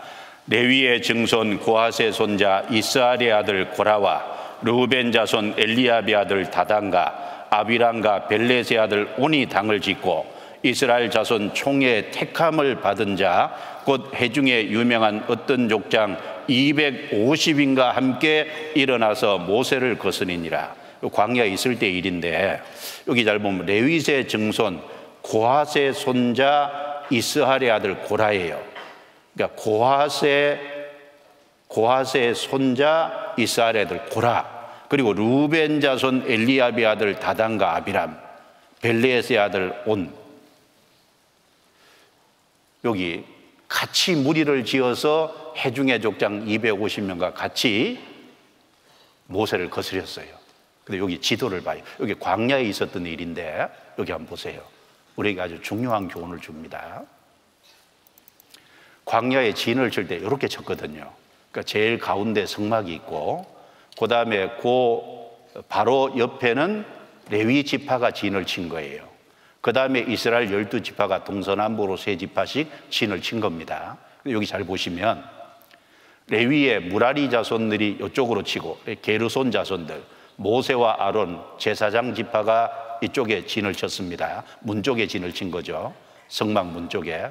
그리고 레위의 아들 고핫 자손들이 이쪽에 진을 쳤는데, 이쪽에 이스라엘 3지파 갓, 시몬, 르우벤이잖아요. 르우벤이 요 3지파 중에 선입지파입니다. 여기 보세요. 고핫의 자손 고라와 르우벤 자손 다단과 아비람이 붙어 있잖아요. 여기 붙어 있어요. 그러니까 항상 가까이 있으니까 항상 붙어서, 여기 다단과 아비람은 바르게 할 수 있을 텐데 고라 영향을 많이 받은 거예요. 고라가 주동자잖아요. 그러니까 옆에 누가 있냐가 중요합니다. 교회 안에 같이 있으면서도 교회 안에 옆에 누가 있냐가 중요한 거잖아요. 가까이 누구를 두냐, 이건 아주 중요한 문제입니다. 그래서 고핫의 이게 후손 고라와 르우벤, 다단, 아비람 연결되니까 항상 가까이 있으니까 가까이 차주돼야 하고 뭔가 하면서 뭔가 영향을 상당히 받았을 거예요. 이런 걸 통해서 우리가 알 수 있는 것은, 내가 어디에 소속이 되고 어떤 사람이 내 옆에 있냐, 이게 아주 중요하구나, 이걸 교훈받을 수 있잖아요. 그래서 이 젊은 시절에 잘못된 무리가 무엇인지를 정확하게 알고 거기서 구별을 해야 됩니다. 그리고 이제 학생 시절에 좀 주의해야 될 것이 페미니즘 있잖아요. 여성 우위를 주장하는, 이게 여성과 남성이 인격적으로는 동등하고 신앙적으로 동경합니다. 그런데 하나님이 여성과 남성의 몸을 다르게 만들었고 역할을 다르게 만들었는데, 교회 안에서 역할도 다릅니다. 그런데 여성이 모든 것에 우월하다고 하는 여성 우위를 주장하는 그 사상에 대해서 주의할 필요가 있습니다. 거기 여자분들이 막 연결이 돼서, 학생들이 연결돼서 활동을 하는데 그거 합당치 않은 겁니다. 그 잘못된 무리잖아요. 그걸 딱 배워놓으면요, 교회 안에 딱 들어오면 교회 안에 위치와 질서가 있으니까 못마땅해 하고 신앙생활을 제대로 못합니다. 잘못된 사상에서 딱 구별이 돼야 돼요. 자, 그래서 우리는 어떤 무리에 속할 것인가, 이걸 확실히 하고 분명히 해야죠. 자, 그러려면 내가 주님께 먼저 속해야 됩니다. 그 주님께 속하려면 구원을 받아야 되잖아요. 이게 신학자 풀이들이 고가르텐이라는 사람이요, 인생을 4개의 전치사가 결정한다, 이렇게 말을 했는데, 인생은 영어 4개의 전치사가 결정한다. 그 4개의 전치사가 of, by, for, with입니다. of는 무엇에 의한, 그러니까 누구에 의한 것이냐, 즉 내가 누구에게 소속됐느냐, 그거 참 중요하잖아요. 그 다음에 by, 무엇에 의해입니다. 내가 무엇에 의해 사느냐, 그 삶의 방법이잖아요. for, 무엇을 위해, 누구를 위해, 무엇을 위해 사느냐, 삶의 목적과 방향이지 않습니까? 그리고 with, 누구와 함께잖아요. 내가 누구와 함께 하느냐, 그러니까 이제 어떤 무리와 함께 하느냐가 참 중요하잖아요. 여기 중에 2가지가 바로 내 소속이 어디냐, 그 다음에 내가 어떤 무리에 속할 거냐, 이거 참 중요하지 않습니까? 사람이 구원을 받으면요, 정확하게 주님의 것이 되고 주님께 소속이 되는 겁니다. 구원받지 않으면 주님께 소속이 안 돼요. 교회 무리 속에 있을지라도 주님께는 소속이 안 되고 실제 교회에 소속이 안 되는 거지 않습니까? 구원받아야 됩니다. 성경 로마서 1장 6절입니다. 로마서 1장 6절. 로마서 1장 6절.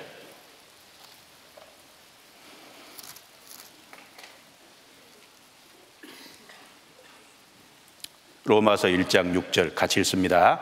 너희도 그들 중에 있어 예수 그리스도의 것으로 부르심을 입은 자니라. 너희도 그들 중에 있어, 어떤 중에요? 구원받은 성도의 무리 속에 있어. 구원받으면 그 성도가 되죠. 예수 그리스도의 것으로, 소유가 확실하죠? 예수님은 피를 흘려서 나를 값주고 샀어요. 그래서 고린도전서 7장 23절에 너희는 값으로 산 것이니 사람들의 종이 되지 말라. 피값으로 우리 육체와 영혼을 다 사셨습니다. 그래서 우리는 주님의 피값이 지불된 주님의 것이 됐어요. 주님은 우리 주인이 됐고 우리는 주님의 종이 됐습니다. 구원받으면 정확하게 주님의 소유인 거예요. 자기 소속을 분명히 해야 돼요. 나는 어디에 속했냐? 하나님과 예수 그리스도에게 나는 소속이 됐다. 내가 섬기는 분은 하나님과 예수님이시다. 분명히 해야 되잖아요. 학생 시절에 내 주인은 주님이다. 나는 하나님과 예수 그리스도를 섬기는 사람이다. 나는 하나님과 예수 그리스도에게 소속이 된 사람이다. 구원받았으면 그것에 대한 자부심이 필요하잖아요. 그래서 좀 생각을 해보면은 내가 어떤 가정에 속했냐, 중요하잖아요. 내가 어떤 학교를 다니냐, 그 세상에서는 중요하지 않습니까? 성장하면 내가 어떤 기업에 다니냐, 내가 삼성에 다니냐, 현대에 다니냐, LG에 다니냐, 내가 어디에 속했냐, 내가 국가로 말하면 대한민국 국민이냐, 일본 국민이냐, 중국 국민이냐, 내가 어떤 국가에 속했냐, 중요하잖아요. 영적으로 내가 어디에 속했냐, 중요하지 않습니까? 주님께 속한 겁니다. 바울 사도는 자기 소속을 분명히 했습니다. 사도행전 27장. 사도행전 27장.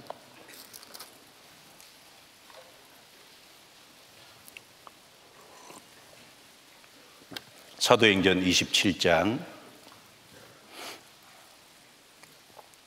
22절부터 제가 읽겠습니다.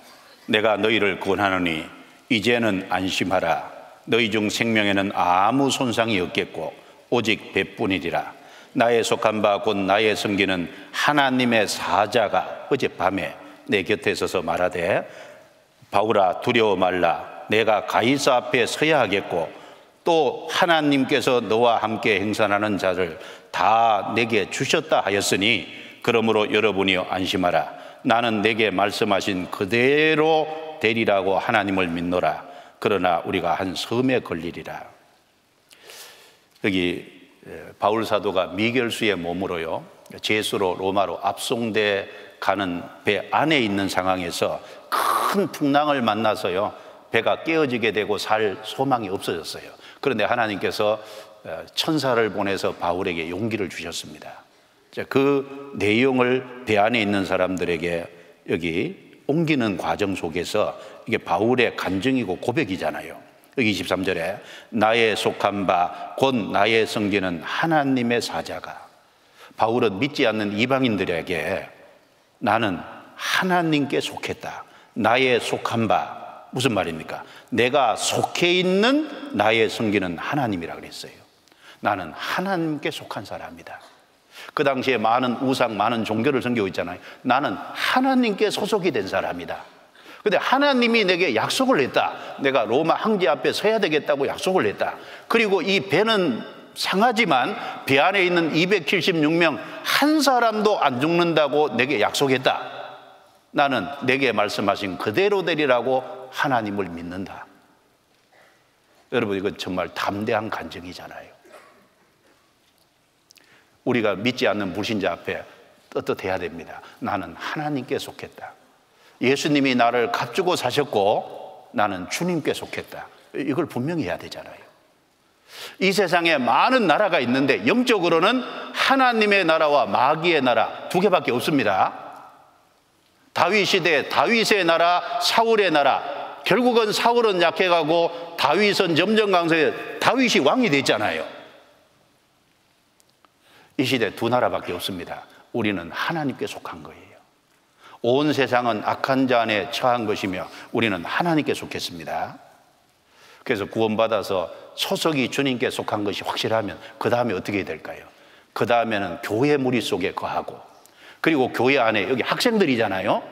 특별히 각 교회 안에 학생들의 교제 가운데 적극적으로 연결돼서 그 교제하는 무리 속에 거해야 됩니다. 그게 하나님의 뜻이잖아요. 여러분, 교회가 얼마나 중요합니까?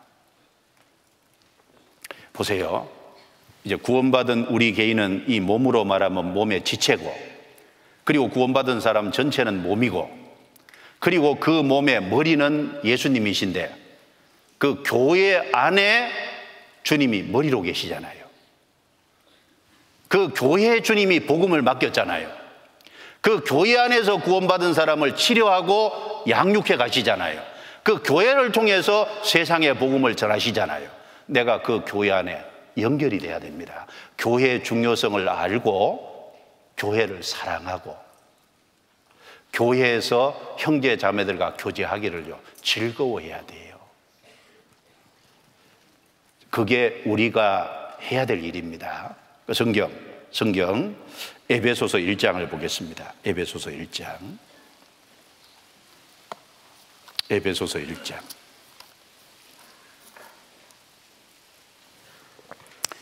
22절, 23절입니다. 22절, 23절. 같이 읽겠습니다. 또 만물을 그 발 아래 복종하게 하시고 그를 만물 위에 교회의 머리로 주셨느니라. 교회는 그의 몸이니 만물 안에서 만물을 충만케 하시는 자의 충만이니라. 사실 이 에베소서는 교회가 무엇인지를 말씀한 건데 여기 만물 위에 교회라 그랬어요. 교회 위치죠. 만물 아래도 아니고 만물 속에도 아니고 만물 위잖아요. 이 모든 하나님이 피조하신 그 만물 속에서 구원받은 사람을 따로 구별했다는 겁니다. 만물 위의 교회입니다. 그 교회 머리로 주님이 계셔요. 만물을 충만케 하시는 그 주님의 충만이 교회 안에 함께하고 그 교회를 충만케 해서 만물을 충만케 하시는 것이 주님의 뜻입니다. 그래서 이 에베소서 1장에는 그 교회는 창세전에 예비됐다. 그리고 그 교회체는 만물 위의 교회다. 에베소서 2장에 넘어가면 그 교회 안에 구성원은 유대인 이방인이다. 유대인 이방인 구원받은 사람은 그 구성원이 되잖아요. 그리고 창세기 3장에 넘어가면 그 교회 안에서 주님의 충만을 받는다. 그리고 4장에 넘어가면요, 그 교회 안에는 주님의 사역자를 주셨다. 그 교회 안에 있을 때 교회가 몸이 자랄 때 나도 같이 자란다. 그리고 5장은 그 교회는 주님의 신부다. 주님이 교회를 사랑하셔서 공급하시고 양육하시고 다스려 가시는 그 교회는 비밀이라고 했습니다. 그리고 그 교회는 세상과의 전쟁이 있다. 교회입니다. 여러분, 이스라엘에게 복음을 맡긴 게 아니에요. 이스라엘은 하나님의 증인으로 하나님이 이스라엘 역사적 기적을 통해서 하나님이 살아계시다는 걸 증거했습니다. 근데 그 이스라엘이 그리스도를 받아들이고 복음을 받아들였으면 유대인에게 복음을 맡겼을 거예요. 그런데 이스라엘은 그리스도를 국가적으로 배척했습니다. 그래서 그 주님이 완성하신 복음을 이제 교회에 맡겼잖아요. 그 교회 안에 있을 때 내가 구원을 받고 쓰임을 받고 그 교회를 통해서 내가 치료함을 받고 공급함을 받습니다. 그 교회를 사랑하셔야 돼요. 그 교회에 연결돼야 돼요. 우리를 구원해서 그 교회 안에 두신 겁니다. 시냇가에 심은 나무라 그랬죠? 자생한 나무가 아닙니다. 주님이 구원시켜서 우리를 교회 안에다가 두신 겁니다. 여기 있어야 될 곳이라고 여기 심은 거예요. 그 안에서 뿌리를 박아야 되는 겁니다. 그리고 적극적으로 형제 자매들과 함께 교제해야 되는 거예요. 특별히 학생의 시절에요. 학생들과 친밀하게 교제해야 됩니다.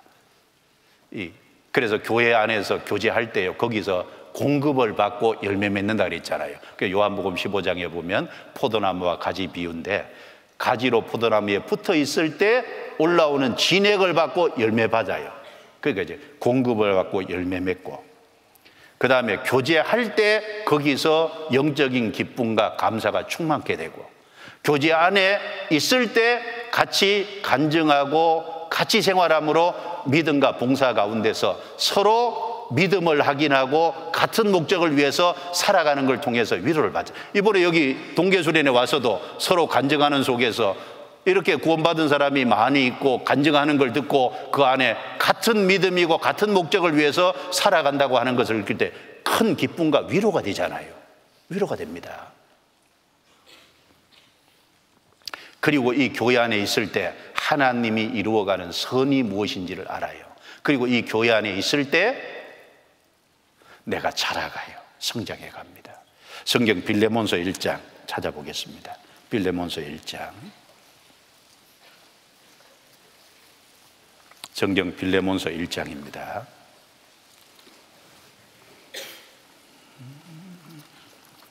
빌레몬서 1장 6절 7절입니다. 6절 7절. 자, 같이 읽어보겠습니다. 이로써 내 믿음의 교제가 우리 가운데 있는 선을 알게 하고 그리스도께 미치도록 역사하느니라. 형제여 성도들의 마음이 너로 말미암아 평안함을 얻었으니 내가 너희 사랑으로 많은 기쁨과 위로를 얻었노라. 여기 잘 보시면 내 믿음의 교제가 우리 가운데 있는 선을 알게 하고, 무슨 선요? 하나님이 어떤 일을 해 가시는지, 그 하나님의 뜻과 하나님의 선이 무엇인지 교회를 통해서 드러난다 그 말입니다. 교회 안에 있을 때 하나님의 선과 뜻을 더욱 알아가요. 집에서 혼자 성경 계속 읽고 교제는 안 한다, 전혀 몰라요. 그 교제 가운데 있을 때 알아갑니다. 그리고 그리스도께 미치도록 역사하느니라. 그리스도께 미치도록, 목표죠. 그래서 우리의 모든 목표는 그리스도입니다. 그리스도께 미치도록 성장해 갑니다. 그러니까 교제가 이런 중요한 역할을 하는데 교제 가운데 있어야 될 거 아니에요. 그러니까 교제하는 것을 즐거워하면 얼마나 좋아요. 사도행전을 쭉 한번 읽어보면요, 바울은 어디 가든지 형제들의 무리를 찾아서 교제하고 함께 하기를 계속 즐거워한 것을 알 수 있어요. 그래서 학생 시절에요, 구원받은 사람 만나는 걸 좋아하고 교제 가운데 있는 걸 좋아하고 즐거워하는, 그게 정상이고, 그런데 그렇지 않게 막는 것이 육신이잖아요. 막는 것이 육신입니다. 육신을 쳐서 복종시켜야 되는 거예요. 구원받은 사람이라면 다 만나는 걸 좋아할 거예요. 그런데 육신이 그걸 막잖아요. 왜요? 피곤한데 뭐 좀 쉬지 뭐. 교제 가면 나 보기 싫은 사람이 있는데 가지 말지 뭐. 그게 육신이잖아요. 근데 구원받은 사람, 속 사람은 그걸 좋아하잖아요.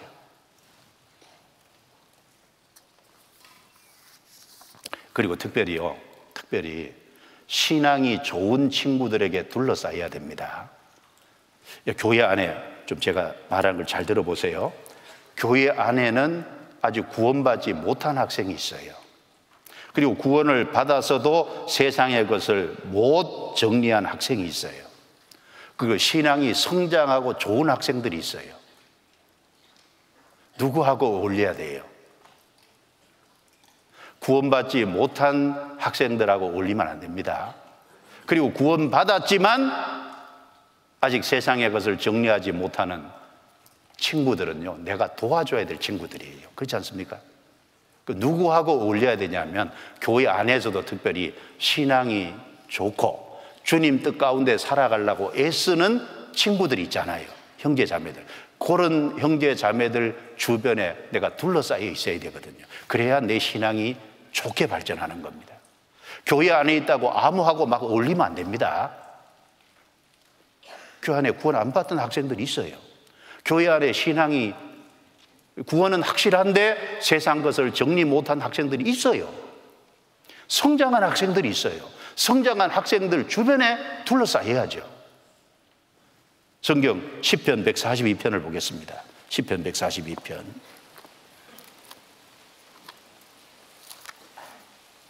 142편 7절입니다. 7절. 시편 142편 7절. 이 시편 142편은 다윗이 굴에 있을 때 한 기도입니다. 사울에게 쫓길 때 한 기도인 거예요. 7절에 같이 읽습니다.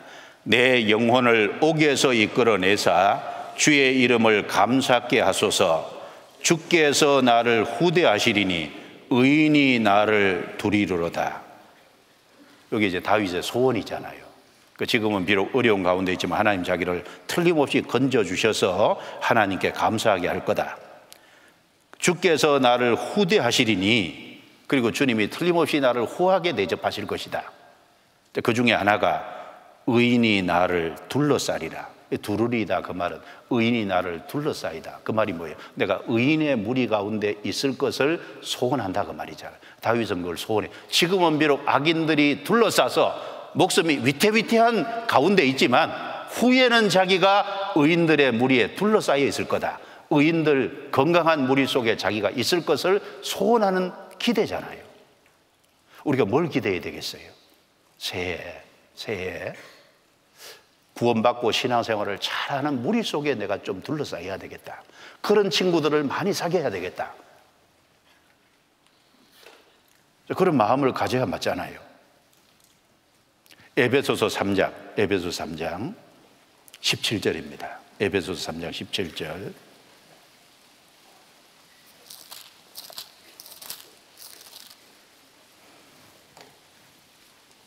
에베소서 3장 17절, 18절, 19절 같이 읽겠습니다.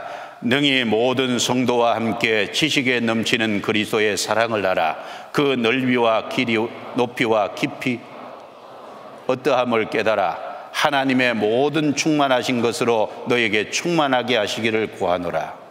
능히 모든 성도와 함께, 일부의 성도가 아니고 모든 성도와 함께 의인들의 무리에 둘러싸인 거죠. 지식에 넘치는 그리스도의 사랑을 알아. 지식으로 측량할 수 없는 그리스도의 사랑입니다. 지금 우리는 알아가고 있죠. 그래서요, 함께 해야 돼요. 여기 잠깐 보세요. 영상 제가 하나 보여드릴게요. 여기 이제 교훈이 되더라고요.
예, 뿌리가 아주 얕게 내리지만 그 다른 나무들과 뿌리가 서로 얽히고 설켜서 연결이 돼서 그걸 지탱하고 있는 거예요. 우리는 연약한 존재입니다. 그러니까 형제 자매들이 없으면 우리는 무너질 수밖에 없는 거예요. 그러니까 그 형제 자매들, 정말 신앙생활 잘하는 그 곳에 연결이 돼서 얽혀서 신앙생활하는 겁니다. 그게 교회잖아요. 그리고 그 무리 속에 하나님이 우리 개인을 다스려 가잖아요. 주님은 선한 목자입니다. 그 무리 속에서 우리를 개인적으로 다스려 가시고, 그리고 그 무리 속에서 하나님의 말씀을 주시고, 하나님의 말씀 인도를 받아서 우리가 주 앞에까지 달려가는 겁니다. 그 교회 안에서 말씀을 계속 공급받아야 돼요. 그러니까 우리는 주님의 음성을 압니다. 타인의 음성은 따르지 않죠. 그래서 그 교회 위에 든든히 서 계세요. 2024년에도 그 교회 안에 든든히 서고 은혜 위에 든든히 서 있으면 거기서 주님의 역사와 능력을 충분히 경험하고 살 겁니다. 그 성경 한 권만 보겠습니다. 출애굽기 33장입니다. 출애굽기 33장.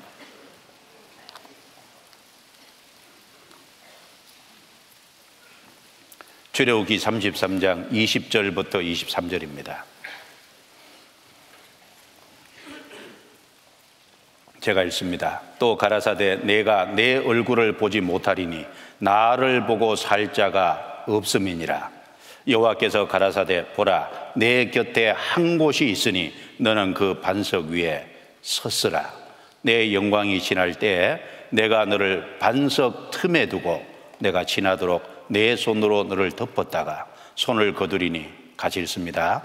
내가 내 등을 볼 것이요 얼굴은 보지 못하리라. 자, 모세는 하나님의 정말 영광스러운 모습을 보기는 원했는데 그 얼굴은 못 봤지만 등은 봤잖아요. 여러분, 등을 봤다는 게 뭐예요? 하나님의 영광의 일부를 본 겁니다. 참 모세는 위대한 사람이죠. 주님이 모세를 이 반석 위에 섰으라 그랬어요. 반석 위에 서 있는 모세가 주님의 영광의 일부인 등을 봤습니다. 이게 뭘 교훈할까요? 예수님은 마태복음 16장에 내가 이 반석 위에 내 교회를 세우리니 음부의 권세가 이기지 못하리라. 반석 위에 내 교회를 세우리니, 여기 반석이 그리스도를 가리키잖아요. 반석 위에 주님의 교회가 서 있습니다. 우리는 구원받아서 그 교회에 소속이 되고 그 교회 위에 서 있어야 돼요. 주님의 그 은혜 위에 서 있어야 돼요. 그러면 뭘 볼까요? 등을 본다는 말처럼 우리가 주님 앞에 가면 주님의 모든 영광을 얼굴과 얼굴을 대면해 보겠죠. 그러나 이 땅에 살면서 주님의 영광을 보고 주님의 역사를 경험하고 살 겁니다. 잘 생각해 봐요. 우리 교회가 40년 됐습니다. 처음 복음을 시작할 때 83년부터 시작해서 만 40년이 딱 넘은 거예요. 40년이 넘었는데 처음 몇십 명으로 시작한 이 교회가 지금 전국에 227개 교회가 되고 전 세계 80개국 이상의 복음이 전해지고 1000개 이상의 교회가 생겼다. 믿는 자가 한국에도 수만 명이고 외국에 있는 교회가 1000개가 넘고 수만 명이 됐다. 이걸 우리가 생각하는 훨씬 이상 하나님이 채워주신 거 아니에요? 시작할 때 누가 이렇게 되리라고 생각했어요? 우리가 생각하는 거, 우리가 구했던 것보다 훨씬 더 크게 해주셨잖아요. 이게 개인의 힘이냐고요? 주님의 힘이잖아요. 그리고 동시에 교회의 힘이잖아요. 교회 안에 거해야 되거든요. 그 교회 안에 있을 때 내가 쓰임 받는 거예요. 우리 고등학생 때 정말 중요한 시기 아닙니까? 그 반석 위에 서 있어 보세요. 그러면 주님의 영광을 볼 거예요. 그 주님의 능력을 경험하고 역사를 경험하고 거기서 내가 다른 영혼을 건지는데 쓰임받고 살 겁니다. 2024년 꼭 그렇게 하셔야 됩니다. 따라해 보시죠. 이 반석 위에 섰으라. 서 계실 거죠? 주님이 반석 대신 죽음과 부활을 통해서 세워놓은 이 교회 위에 서 있어야 돼요. 그렇지 않습니까? 그럼 주님이 귀하게 쓰실 겁니다. 기도하겠습니다.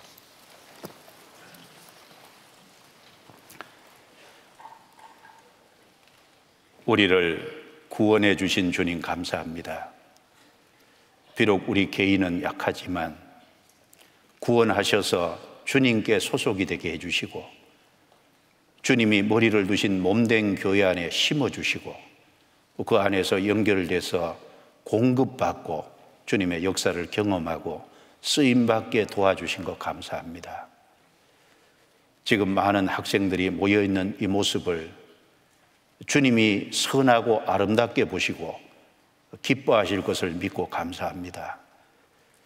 짧은 일정이지만 마음과 생각을 붙잡아 주셔서 학생들의 마음을 말씀 위에 굳게 세워주시고 2024년은 더 힘있게 사는 한 해가 되게 해주시고 혹시 2023년을 잘못 살아서 넘어졌을지라도 회복되어 새 힘을 갖고 새롭게 살아갈 수 있도록 도와주옵소서.